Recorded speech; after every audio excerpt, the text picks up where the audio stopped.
You're Leon Kennedy, 6 years after the events of Raccoon City. He's in Europe to rescue the president's daughter, Ashley Grant.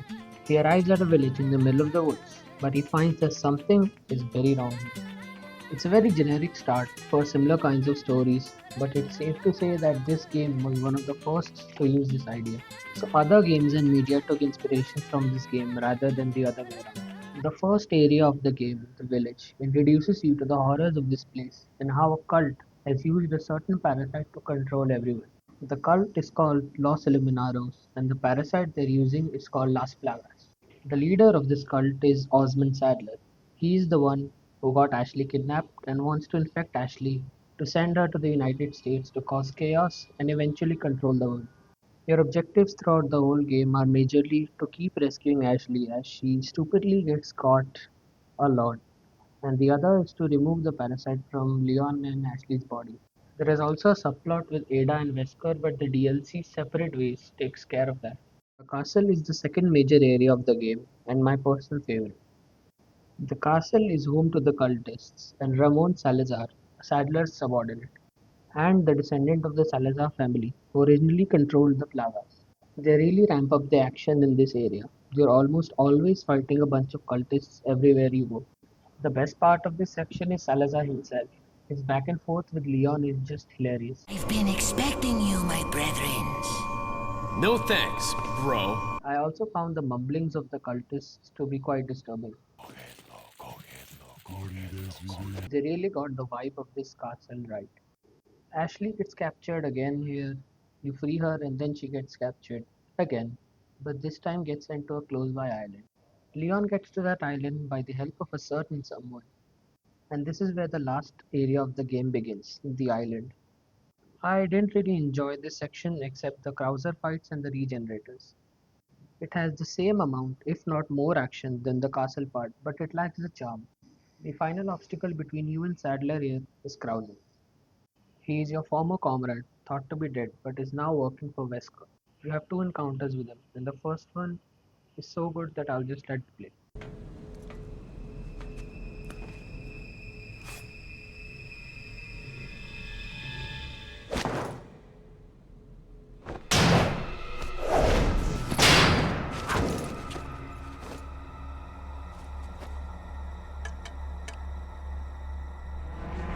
Been a long time, comrade.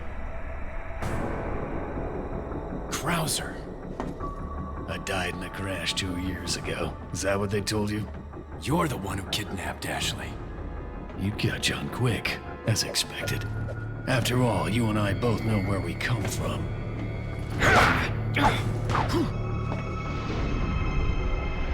What do you want?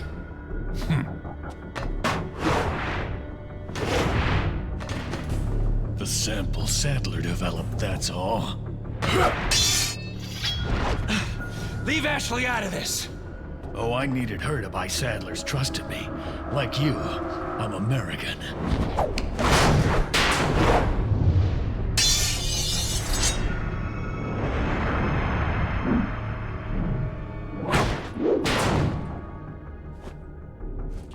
You got her involved just for that?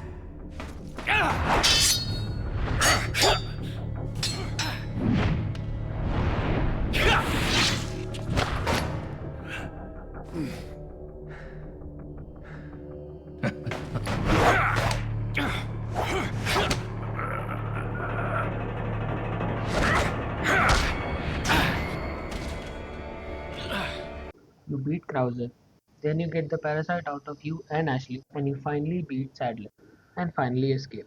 The game has a decent plot, and a great set of characters assisting it. It possesses a certain kind of charm that you just don't get in modern games anymore. But where this game's specialty lies is in its gameplay. Resident Evil 4 has the most fun gameplay among all survival horror games. It's just so fun, kicking and suplexing zombies. Before playing this, I was worried about the clunkiness, as this was the first time I was experiencing tank controls. But even with the tank controls, the game feels smooth, and the aiming with the laser without the need for any crosshairs impressed me. Also, the amount of weapons in this game is insane, and each with its own upgrades from the merchant. The movement, the shooting, the button prompts, everything just feels so fluid. And all of this in a 2005 game. I don't know how they did it, but they did great. Another iconic thing from this game are the quick time events. I usually take my hands off the keyboard and mouse during cutscenes, so whenever the game suddenly gave me quick time events, I just died stupidly and it led to some funny moments. But the use of QTEs in the game is quite well, like making you mash a button so you don't fall off a cliff or to run from a rolling boulder. These QTEs even made the cutscenes engaging. Next point that I want to talk about is Ashley. Yes, she's very annoying and yes, she does get captured a lot, but she might be the best companion character in all of gaming. Except that one part. She never does anything to sabotage us. She sticks to our back during fighting and gets down if she ever is in the line of fire. Her screaming is intentionally made so annoying so that you don't leave her alone. Ashley may be annoying, but having to manage enemies while keeping her safe adds to the challenge and makes the game even more fun. Talking about Ashley, there's a section in the game where you play as her for a little while. I really like this part as it changes the pace of the game. You can't just normally kill the enemies like Leon. You have to run around avoiding them and solve puzzles to get out. It's a fun little bit where they just take out the action from the game for 10 minutes and it just becomes a normal survival horror game. The merchant is also quite an iconic addition to the game. His voice lines are just so catchy. What are you buying? The merchant is the only way in the game to get stronger and to upgrade your weapons. Next, what I want to talk about are the bosses in the game. The first boss is Del Lago, the big fish lake monster. It's an okay boss for being the first boss. You're in a boat, and you have to keep hitting him with harpoons before he eats you. Nothing much to say about this fight. Next is El Gigante. It's an iconic fight, and they used screenshots from this fight a lot to promote the game. I really like the first Gigante fight. You're stuck in a small area with a giant monster, and you have to keep shooting it while avoiding its attack. The reason I love this fight is because if you saved a dog stuck in a bear trap at the start of the game, he shows up in this fight to aid you. He distracts the boss for you so you can shoot him. It's just very wholesome. The second time you face Gigante is in an even narrower space. It's basically the same fight but with more claustrophobia and there's Ashley there with you too. You can also make a boulder fall on his head. The first Gigante fight is great, the second is fine, but the third one is just uncalled for. Using him for a third time is just plain padding at this point. The only thing they changed is that there are two of them now, and you can drop one of them into lava. I didn't really enjoy this fight because I was bummed to see the same boss for the third time. The big cheese or the village chief fight is also just fun. The arena is big enough so you can just keep running around and shooting him and you won't be able to do much. As I said, it's just fine, nothing special. The castle area only has two boss fights. The first is Verdugo. This fight is just so good. The game suddenly becomes a horror game during this fight. You can't just shoot him a few times and he just drops dead. He's in the walls and he's very fast when he actually comes out and chases you. You have to drop liquid nitrogen containers on him to slow him down and then shoot him while you wait for an elevator to arrive. You can kill him, but the elevator usually arrives before you can, and you'll also just run out of the canisters. He's a very tanky boss and is just a bullet sponge. It's usually better to just save your ammo. At the end of the castle area is the Salazar boss fight, and this is the worst boss fight of the game, by miles. I don't know if this was bugged for me or not, but I just stood right in front of him and kept shooting, and his attacks just never reached me. He only has two attacks. He'll either attack with his mouth or his hand. You dodge his mouth attack using a QTE and you just keep shooting him and he just dies. It's just a boring fight to a very iconic character. They really did my boy Salazar wrong. The next boss is Krauser. I already showed you guys the first fight, but the second fight with him is also pretty good. You have to collect three insignias over a small area while he keeps chasing you and ambushing you. And when you finally get two of these, he mutates his arm and you fight him for the last. The strategy to this fight is just to keep dodging attacks with the QTEs and use a knife to beat him.